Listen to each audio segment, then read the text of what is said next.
Les militaires américains, eux, sont bien en train de rentrer au pays. Et aux États-Unis, on va revenir les boys avec soulagement, vous l'imaginez. Mais la situation est beaucoup plus compliquée qu'il n'y paraît. Certains militaires eux-mêmes voudraient rester, tout simplement pour gagner leur vie.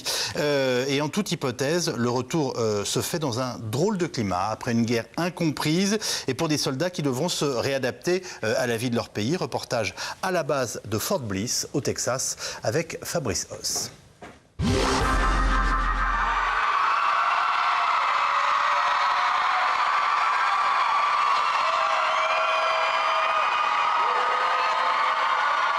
Un an que les familles attendaient ce moment. Le retour des boys d'Irak.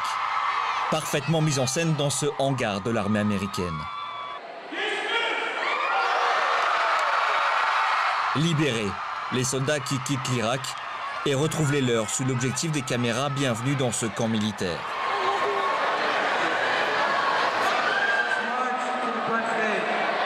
L'Amérique veut marquer le coup.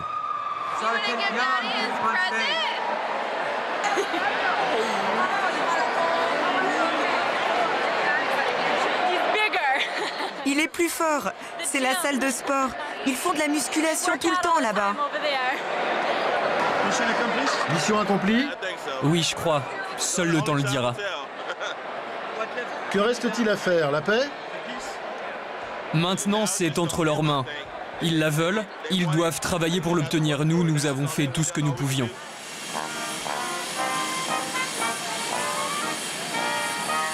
Un peu plus tôt, sur le tarmac, la fanfare militaire avait accueilli les quelques 300 soldats de la première division blindée, stationnés ici, au Texas.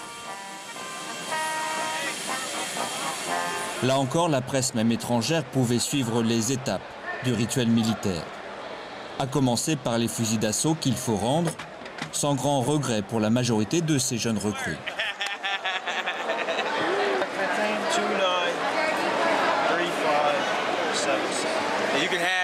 Vous pouvez le garder maintenant. Moi, j'arrête pour un bout de temps. J'y suis resté 9 mois. Trop longtemps? Non, pas assez. Je voulais plus d'argent. Plus vous restez, plus vous gagnez de l'argent. Financièrement intéressante pour les GIs, l'aventure irakienne est aussi une bulle qu'il faut savoir crever au retour au pays. L'objectif du premier briefing du sergent-major. Tout d'abord, bienvenue à Fort Bliss. Fort Bliss est content de vous voir parce que vous revenez avec de l'argent. Fort Bliss a changé depuis que vous êtes parti. Il y a de nouvelles drogues dans les rues, il y a de nouvelles rues. Fort Bliss a changé.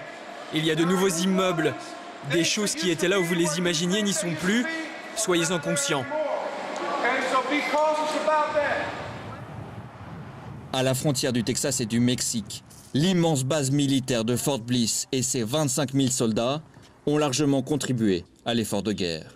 À l'image du lieutenant-colonel McHugh, 3 missions dans le nord de l'Irak, 32 mois loin des siens et le sentiment du devoir accompli. Je vous dis que nos partenaires irakiens sont prêts à prendre la relève.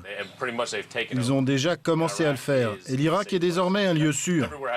Des défis, il y en a partout dans le monde. Il y a encore de mauvaises personnes en Irak comme il y en a partout ailleurs. Mais les forces de sécurité irakiennes et le gouvernement sont prêts pour la prochaine étape et mettre le peuple en sécurité. Nous avons apporté espoir et liberté à un peuple qui n'en a jamais eu. J'aimerais qu'on se souvienne de ça. C'est ce qu'ont fait les Américains. Qu'importe ce qu'il est dit sur eux, c'est ce qu'ils ont fait. Les combattants de Fort Bliss reviennent d'une guerre dont l'Amérique ne veut plus. Une difficulté de plus pour le moral des troupes de retour au pays, même si les GIs peuvent toujours compter sur le soutien national. Je pense que les Américains sont vraiment reconnaissants envers les soldats. Ils ont appris une leçon. Même s'ils ne sont pas d'accord avec une politique de guerre, ce qui est possible, ils ne répéteront pas l'erreur faite pendant la guerre du Vietnam. Ils n'étaient pas d'accord avec la politique et s'en sont pris aux soldats. Ils ne referont plus jamais ça. L'Irak n'a pas fini de marquer ce petit bout du Texas, par les souvenirs bien sûr. Et il y a aussi les frères d'armes, restés là-bas, sur le terrain.